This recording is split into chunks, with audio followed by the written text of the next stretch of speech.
Governor దగ్గరికి న్యాయ నిపుణులు పంపించినారు. అలాంటి అవన్నీ కూడా రావడం జరిగింది.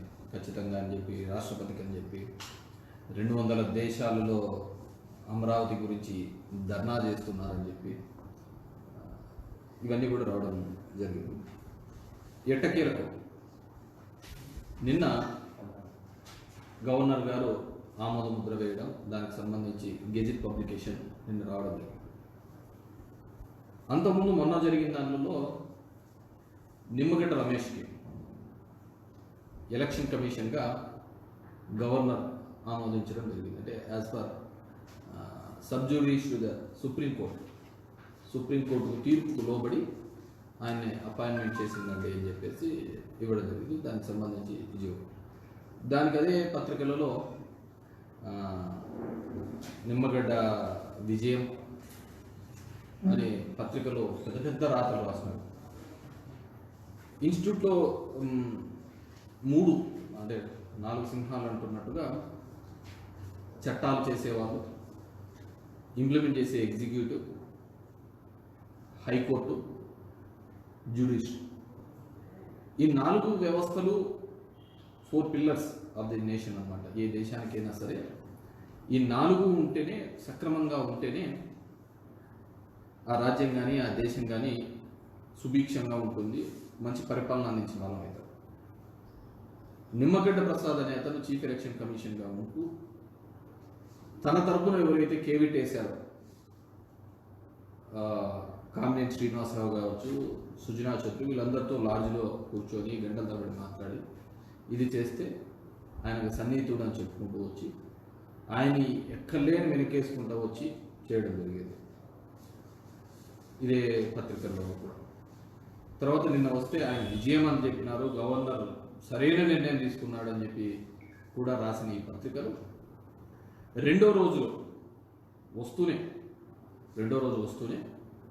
ఇమ్మీడియట్గా గవర్నర్ ఎదవైపోయినాడు, మొత్తం రాజ్యాంగం అంతా కుప్పకూలిపోతుంది, అసలు ఇలాంటి వ్యవస్థనే ఉండకూడదు అని చెప్పేసి రావడం. ఎందుకంటే ఎంత దుర్మార్గంగా ఏ విధంగా ఇప్పుడున్న సొసైటీలో ఉన్నాయని చెప్పేసి మీకు ఒక సింపుల్, ఇప్పుడు కొత్తగా దీంట్లోకి వెంకటకృష్ణ అని చెప్పి ఏబిఎన్లో అతను జాయిన్ కావడం జరిగింది. అతను ఒక ఛానల్లో ఇచ్చిన ఇంటర్వ్యూ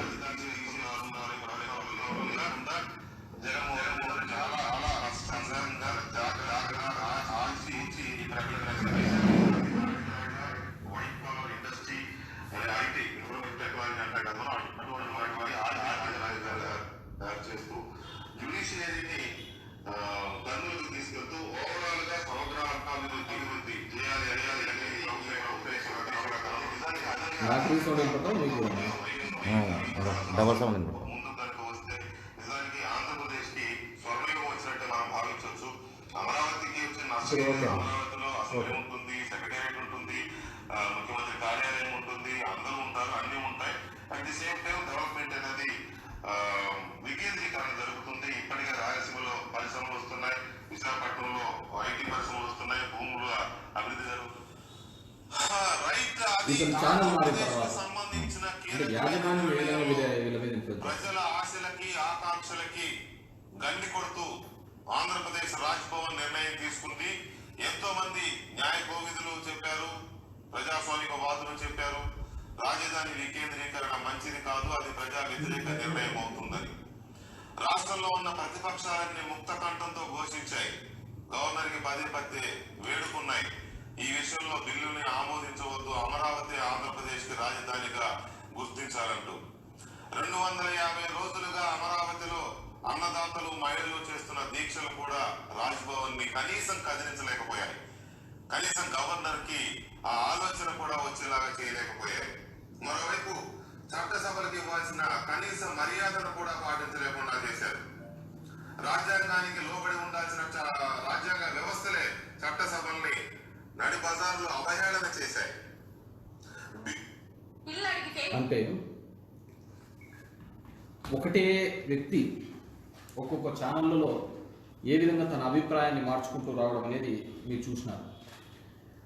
ఈ 3 రాజధానుల గురించి ఇంతకుముందే చెప్పడం జరిగింది. ముఖ్యమంత్రి గారు కావచ్చు, మేమందరం అసెంబ్లీలో కూడా ఒక పవర్ పాయింట్ ప్రెజెంటేషన్తో చూపించడం జరిగింది. అక్కడ ఉన్న భూములన్నీ కూడా ఏ విధంగా ఒక్కొక్క ప్రాంతం అని చెప్పేసి ఏ విధంగా ఆ భూములన్నీ తీసుకున్నారు, అది కూడా ఒకటే సామాజిక వర్గంలో ఉన్న వాళ్ళు, వ్యాపారస్తులు, ఎక్కడెక్కడ ఉన్న వాళ్ళు కూడా అక్కడ ఎలా కొనగలిగినారు ఎవరికి తెలియకుండా అనే దాని మీద కూడా మనం అందరం చూడడం జరిగింది. ఎన్నెన్ని వేల ఎకరాలుగా.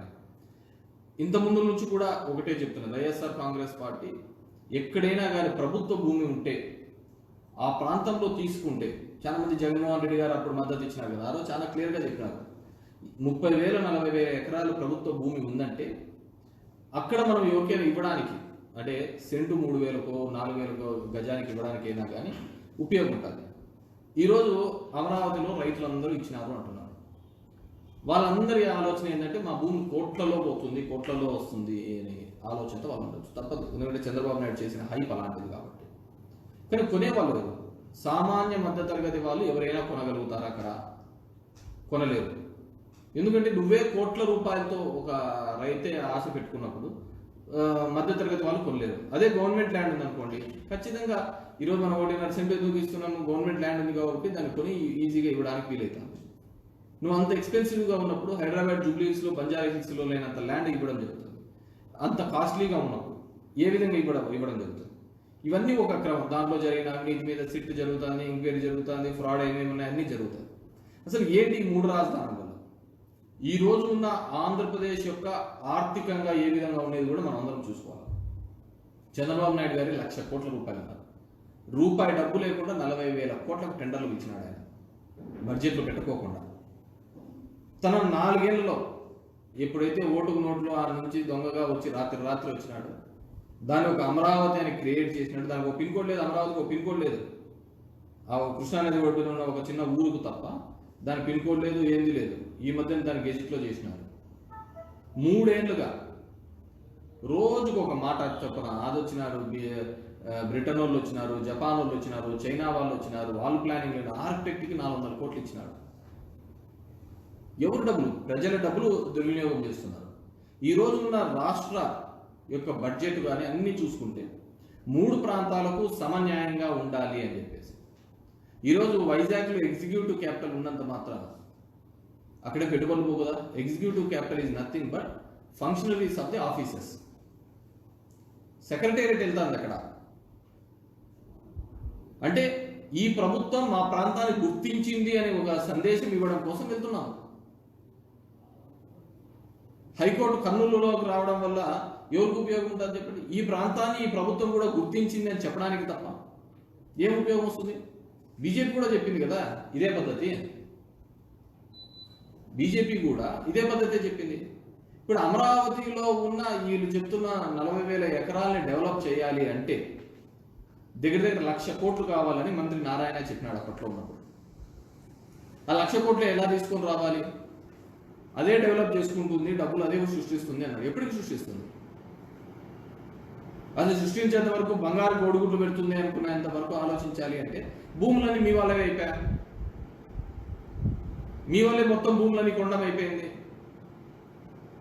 ఈరోజు మనం ఎంత దరిద్రం అంటే అసలు రాష్ట్రం విడిపోయినదే మొత్తం కేంద్రీకృతమైందని చెప్పేసి రాష్ట్రం విడిపోతే అంతా హైదరాబాద్తో డెవలప్ అయిందని 40 ఏళ్ళ అనుభవం ఉన్నటువంటి చంద్రబాబు నాయుడు మళ్ళీ అదే డ్రామాలు పెట్టుకుంటూ ఇది ఒక రియల్ ఎస్టేట్ మాఫియా చేసినాడు. ఆయన లేఅవుట్ వేసి ప్లాట్ల మీద ఏంటంటే నాకు అర్థం కాదు. ఒక ముఖ్యమంత్రి లేఅవుట్ వేసి ఏడైనా కానీ పేద ప్రజలకు భూములు పట్టాలు ఇవ్వాలి, కానీ లేఅవుట్ వేసి ప్లాట్లు వేసి ముఖ్యమంత్రి అమ్మేది ఎక్కడైనా నాకు అర్థం కాదు. దానికి మార్కెటింగ్ రావాలా? రోడ్డు బిట్ ఎంత, కమర్షియల్ బిట్ ఎంత, ఆ వ్యాపారం చేసినారు అమరావతిలో, అంతకుమించి వేరేదే లేదు. దీనికి ఆయన పిలిపి కూడా రాష్ట్ర వ్యాప్తంగా ధర్నాలు చేయాలంట. దీనికి రాష్ట్ర వ్యాప్తంగా ధర్నాలు చేయాలంటే ఎందుకు చేస్తాడు? అనంతపురంకి ఏం పని పెట్టింది? అమరావతిలో ఉన్న వాళ్ళు కూడా 29 గ్రామాల వాళ్ళు తప్ప గుంటూరు జిల్లా వాళ్ళు, విజయవాడ వాళ్ళు ఎవరు రోడ్డు మీదకి రాలేదు. ఎందుకంటే ఆ ప్రాంతాలు డెవలప్ కావు. ఈ ప్రాంతాన్ని 50,000 ఎకరాలని ఇతను డెవలప్ చేయాలని చూస్తున్నాడో దానివల్ల గుంటూరు జిల్లా, కృష్ణా జిల్లా డెవలప్ కావు. ఇప్పుడు ఈ డెవలప్ అయితే కృష్ణా జిల్లా, గుంటూరు జిల్లా ఎందుకంటే అంతా వికేంద్రీకరణ జరిగింది కాబట్టి. ఆడ పట్టాలు ఇస్తామంటే పేదోళ్ళకంటే ఇవ్వాలి, అది ఓన్లీ డబ్బున్నోనికి మాత్రమే కావాల్సిన అదే ఒక రాజధాని అవుతుందా? మళ్ళీ దానికి ఒక్కొక్కడు ప్రజా రాజధాని, పేదోడు రాజధాని అన్నప్పుడు 54,000 మందికి ఇండ్ల పట్టాలు ఇస్తూ ఉంటే ఎందుకు కోర్టుకు పోయి ఆపినారు? ఓన్లీ డబ్బులున్నోళ్ళకే ఇవ్వాలనే? నిన్న గౌరవ ముఖ్యమంత్రి గారు తీసుకున్న నిర్ణయం, అప్పట్లో తీసుకున్న దానికి గవర్నర్ గారు ఆమోదం తెలపడం సంతోషదాయకం. ఎందుకంటే అంతకుముందు రోజు నిమ్మగడ్డ విషయంలో తెలిపినప్పుడు వీళ్ళంతా సంతోషపడినారు. చంద్రబాబు నాయుడు రోజుకు ఒక కూత కూసే అతను. ఇదే నిమ్మగడ్డను అమ్మనాభూతులు తిట్టినాడు చంద్రబాబు నాయుడు. ఎప్పుడైతే ఎలక్షన్లు పోస్ట్ పోన్ చేసినాడో అప్పుడు నిమ్మగడ్డ మంచోడు అయిపోయినాడు. నిమ్మగడ్డ కూతురికి ఇచ్చినాడు పోస్టింగ్.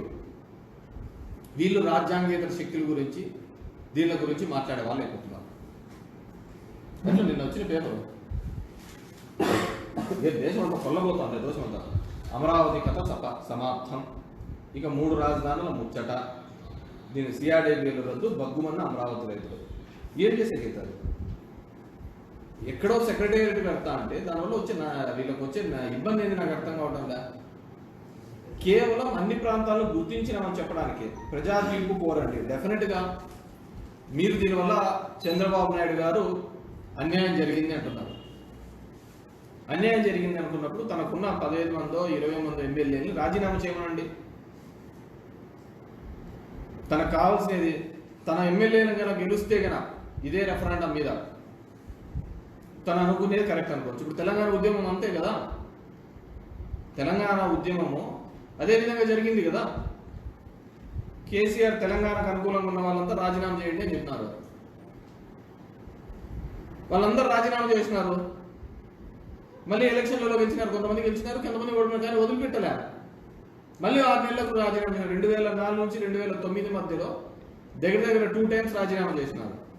2009 నుంచి 2014 లోపల 63 బై ఎలక్షన్లు వచ్చినాయి.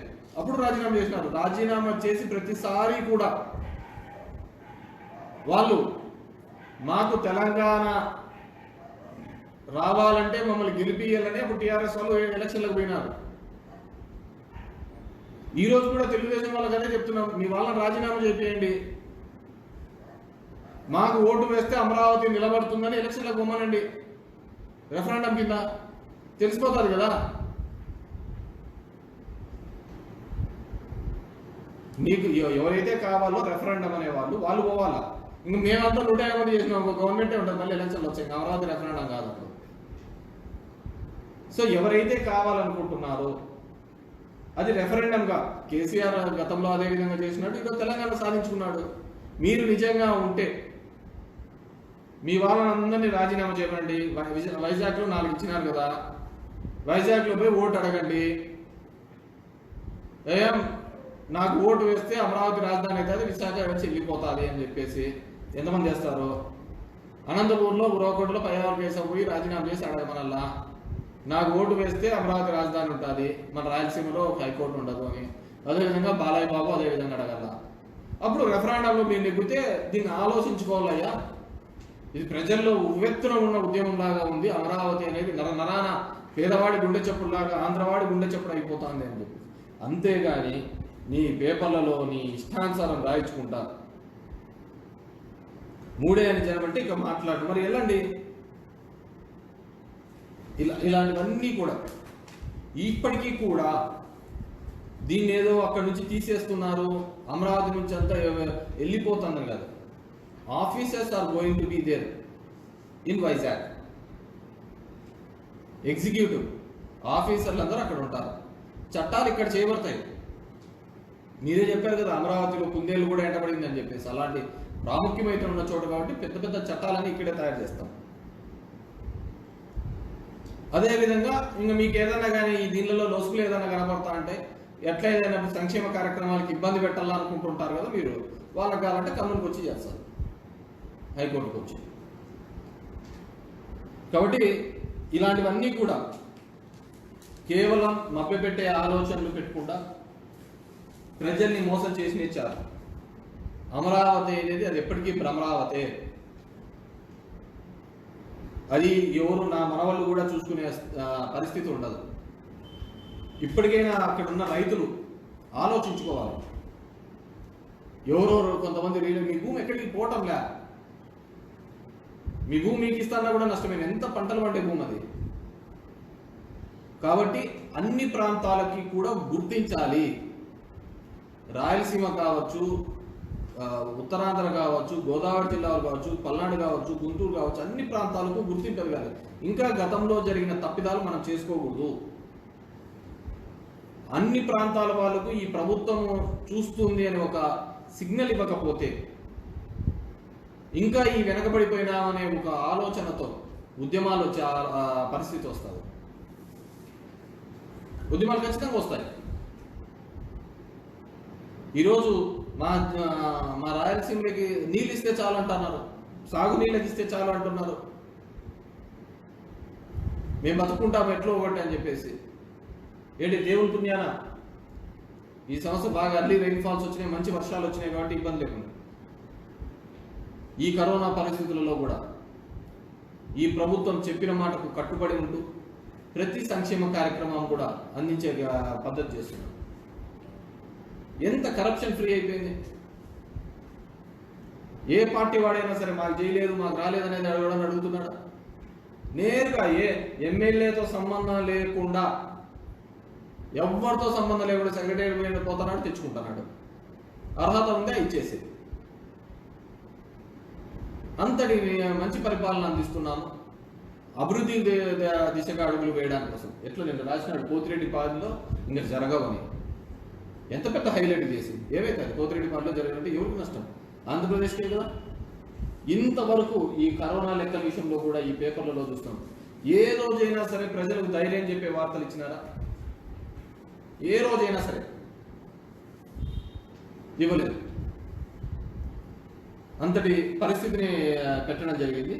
నిజంగా అంటే మిగతా రాష్ట్రాల కంటే చూస్తే ముఖ్యమంత్రి గారు ఏ మాట అయితే చెప్పారో 6 నెలల్లో మన రాష్ట్రం వైపు అందరూ చూస్తారన్నగా ఈరోజు మొత్తం దేశం వ్యాప్తం కూడా మన రాష్ట్రం వైపు చూస్తుంది.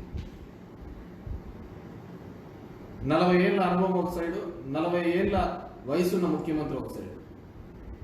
ఒక కసి, నన్ను ఇంత పెద్ద మ్యాండేట్ ఇచ్చి గెలిపించినందుకు ఈ ప్రజలందరికీ కూడా న్యాయం చేయాలి అనే ఆలోచన. కాబట్టి తెలుగుదేశం పార్టీ వారు ఇప్పటికైనా సిగ్గు తెచ్చుకొని, నేను నాకు మన జిల్లాలో కూడా కొంతమంది మద్దతు ఇవ్వడం చూసిన. ఏం కర్మకు ఏం లాభం?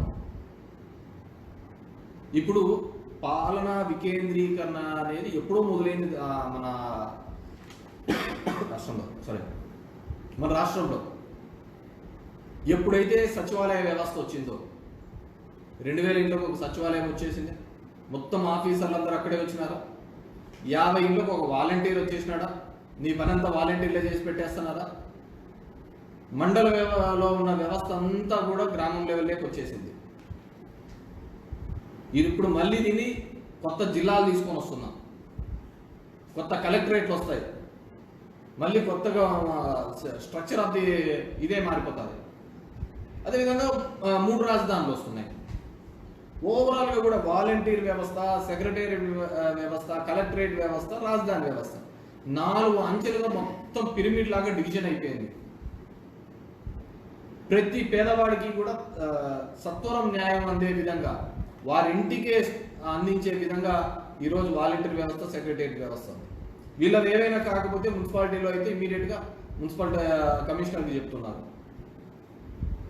వాళ్ళకి కాకుండా కలెక్టరేట్ నుంచి దీనికి. ఇంతకుముందు ఏ విధంగా ఉండేది? ఒక ఆఫీసర్ ఉండేవాడు దాన్ని పనిచేయడానికి. కాబట్టి వికేంద్రీకరణ అనేది ఎప్పుడో మొదలైంది. ఇది అంచెలంచెలుగా, this the last phase of the ఇది. దీని తర్వాత మళ్ళీ జిల్లాలు అయిపోతాయి. జిల్లాల వైపు మళ్ళీ ఆ ప్రాంతం అంతా మళ్ళీ డెవలప్ అవుతుంది. ఎక్కడో చోట వస్తుంది, మొత్తం ఆ ప్రాంతంలో మళ్ళీ ఆ ఏరియా డెవలప్ అవుతా పోతుంటుంది. 25 జిల్లాలు అయిపోతున్నాయి. సో ఒక కంప్లీట్గా 5 ఏళ్లకు 10 ఏళ్ళకు కాకుండా 20-30 ఏళ్లకు ఈ రాష్ట్రం బాగుపడే విధంగా, భవిష్యత్తు తరాలు అందరూ మెచ్చుకునే విధంగా. ఈరోజు వైజాగ్లో అయితే ఖర్చే ఉండదు. 500 కోట్లతో అయిపోతుంది, మొత్తం డెవలప్ అవుతా పోతాడు. It's already cosmopolitan city. మన స్టేట్లో ఉన్న ఏకైక కాస్మోపాలిటన్ సిటీ ఏదైనా ఉంది అంటే అదొక Vizag, with mixed culture, mixed people. Navy based ఉంది, స్టీల్ ప్లాంట్ ఉంది, నార్త్ ఇండియన్స్ ఉన్నారు, అస్సామీస్ ఉన్నారు, సదరన్ అంటే మిగతా హైదరాబాద్లో, బెంగళూరులో, చెన్నైలో ఆ విధంగా ఉంటారో ఆ విధంగా ఉండే ఒక్క ఏకైక సిటీ మన ఆంధ్రప్రదేశ్లో ఏదైనా ఉందంటే అది వైజాగ్ మాత్రమే. కాస్మోపాలిటన్ సిటీ అది ఒక్కటే ఉండేది, వేరే లేదు. నీకు విజయవాడ, అమరావతి అంటే కేవలం ఒక సామాజిక వర్గం యొక్క ఆధిపత్యంలోనే రావాలా. కానీ వైజాగ్ లాంటి మెట్రో సిటీస్లో అవసరం ఉండదు, అందరూ బతకచ్చు, ఎవరి యొక్క ఆధిపత్యం ఉండదు అక్కడ. మీరు అదే ఆలోచించడం లేదు. మీరు ఇప్పుడున్న ప్రాంతంలో ఒక సామాజిక వర్గం యొక్క ఆధిపత్యంతోనే ఇన్ని ఇబ్బందులు జరిగినాయి. ఎందుకు మీరు అమరావతి రాజధాని అని చెప్పినా కానీ నీ కొడుకు నిలబడినా ఎందుకు కొట్టేలేదు అనుకుంటున్నావు? ఎందుకంటే ఇప్పటికే చచ్చిపోయిన నాయన వీళ్ళతో ఇంకా ఈ లోకేష్ బాబుని వీళ్ళని గెలిపిస్తే మన బతుకులు ఉండవు అనే భయంతో వేయలేదు నీకు. పేద మధ్యతరగతి కుటుంబాలు అందుకు మీకు ఓట్లు వేయలేదు. అది ఇంకెందుకు గుర్తించాడా? అది గుర్తించగా నేనెందుకు ఓడిపోయినా అని బాత్రూంలో ఏడ్చుకుంటూ కూర్చుంటట్లయితే అది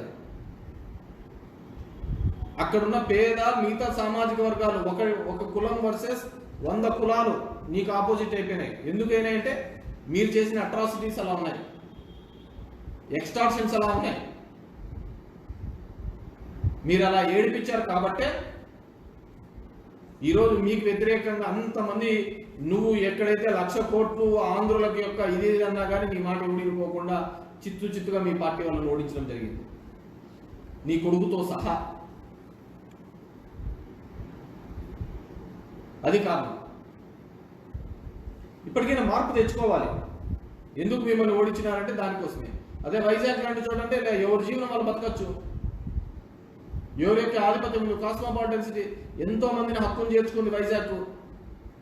ఈ రోజు వరకు కూడా కాఫీ పోసేవాడు ఉన్నాడు సెక్రటరియట్ దగ్గర, మాకు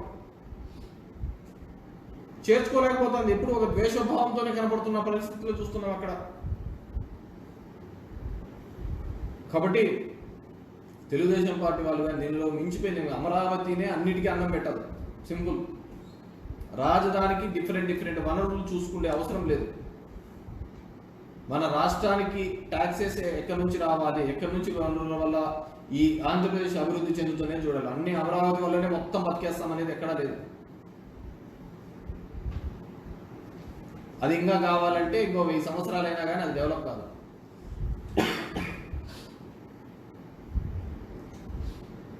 సో చంద్రబాబు నాయుడు గారు వాళ్ళ సభ్యులతో రెఫరెండం మీదకి పోతే ఆ ఉద్యమాన్ని, లేదంటే తన పెయిడ్గా నిలబెడుతున్న ఉద్యమాన్ని, ఎందుకంటే అన్ని చోట్ల జోలు పెట్టాడు కదా, జోలు పెట్టి అడుక్కొని వచ్చి అందరికి ఇచ్చినాడు కదా, ఆ ఉద్యమం నిలబడాలి ఇంకా ఉన్నాను అంటే తన వాళ్ళతో రాజీనామా చేసి ఎంతమంది గెలుస్తారో ప్రజల్లోకి వెళ్తే అతనికి తెలుస్తుంది తను చేస్తున్న కృత్రిమ ఉద్యమ లేకుంటే నిజమైన ఉద్యమమా తెలుసుకోవాలి, ప్రజల నాడి తెలుసుకోవాలి అంటే మాత్రం ఆయన ప్రజల్లోకి రాజీనామా చేసి వెళ్తే తెలుస్తుందనేది నా ఫీలింగ్. అతని కన్నా తెలుసు అంటే ఏదో ఒక పొజిషన్లో రియలైజేషన్ అనేది ఉండాలి. తన 72 ఏళ్లకు వాస్తవాన్ని ఏదో గ్రహించకుండా తన ప్రభుత్వంలో ఉన్నప్పుడు కూడా చేయలేదు. ఇప్పుడైనా ఒక రెఫరెండంగా ఆయన కూడా వెళ్తే ప్రజల దగ్గరికి ఏమో తెలిసే అవకాశాలు అని చెప్పేసి అన్నాను. Thank you. ఏమన్నా ఉన్నాయా ఇంకా డౌట్లు?